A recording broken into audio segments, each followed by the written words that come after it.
ಕುರಿತಾಗಿ ಇವ್ರು ಏನ್ ಮಾಡ್ತಾರೆ, ಇವರಿಂದ ಏನಾಗ್ತದೆ, ಇವರು ನಿಲ್ಲೋದೆಲ್ಲ ಇಲ್ಲಿ, ಹಾಗೆ ಹೀಗೆ ಎಂಬುದಾಗಿ ನಕಾರಾತ್ಮಕವಾದ ಸಂಗತಿಗಳನ್ನ ಮಾತನಾಡಿದ್ರು.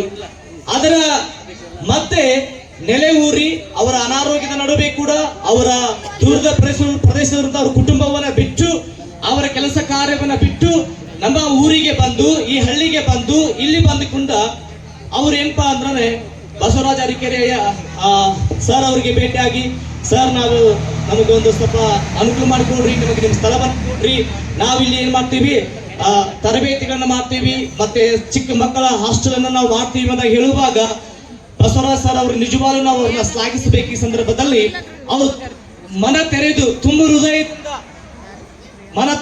ಹೃದಯದಿಂದ ನಮ್ಮ ನೆಲ್ಸನಯ್ಯನವರಿಗೆ ಅವರು ಅನುಕೂಲ ಮಾಡಿಕೊಟ್ರು. ನಿಜವಾಗಲೂ ಬಸವರಾಜ ಅರಕೆರೆ ಅವರಿಗೆ ಒಂದು ಜೋರಾದ ಚಪ್ಪಾಳೆ ಹೊಡಿಬೇಕೆಂಬುದಾಗಿ ನಿಮ್ಮಲ್ಲಿ ನಾನು ವಿನಂತಿ ಮಾಡಿಕೊಳ್ತೇನೆ.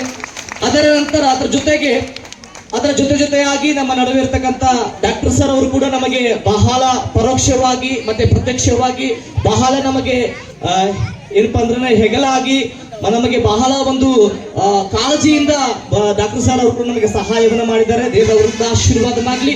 ಇದರ ನಡುವೆ ನಮ್ಮ ನೆಲ್ಸನ್ ಸರ್ ಅವರು ಅನೇಕ ಕಡೆ ಹೋಗಿ, ಅವರು ಅನೇಕ ಸರಿ ಹೋಗಿ ಅನೇಕ ಊರುಗಳನ್ನ ಹಳ್ಳಿಗಳನ್ನ ತಿರುಗಾಡಿ ಅನೇಕರು ಹೇಳ್ತಿದ್ರು, ನೀವು ಗಣತಿ ಮಾಡಕ್ ಬಂದಿದೇನ್ರಿ, ನೀವು ಎದಕ್ ಬಂದ್ರಿ ಅಂತ ಕೇಳ್ತಿದ್ರು. ನಾವು ಹೇಳ್ತಿದ್ದೀವಿ, ಇಲ್ಲಿರುವಂತ ಶಾಲೆ ಕಲೀಲಿಕ್ಕೆ ಆಗದಿರುವಂತ ವಿದ್ಯಾರ್ಥಿಗಳು, ಬಡ ವಿದ್ಯಾರ್ಥಿಗಳಿದ್ರೆ ಅವ್ರ ಹೆಸರು ಕೊಡ್ರಿ, ನಾವು ಅವ್ರಿಗೆ ಶಾಲೆ ಕಲಿಸ್ತೀವಿ ಎಂಬುದಾಗಿ ನಾವು ಸರ್ವೆಯನ್ನ ಪ್ರಾರಂಭ ಮಾಡಿದೀವಿ.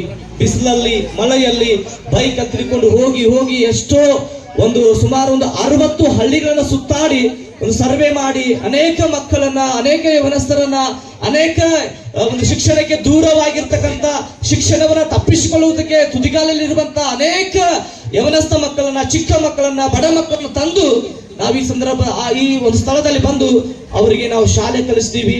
ಮತ್ತೆ ಅವರಿಗೆ ಅನೇಕ ರೀತಿಯಾದ ಉಪಚಾರ, ಅನಾರೋಗ್ಯದ ನಡುವೆ ಕೂಡ ಅವರಿಗೆ ನಾವು ಆಸ್ಪತ್ರೆ ತೋರಿಸುದು, ಹೀಗೆ ನಾನಾ ವಿಧವಾದ ಸಲಕರಣೆ ನಾವು ಅವರಿಗೆ ಮಾಡುತ್ತಾ ನೆಲ್ಸನ್ ಸರ್ ಅವರು ಮಾಡುತ್ತಾ ಬಂದ್ರು.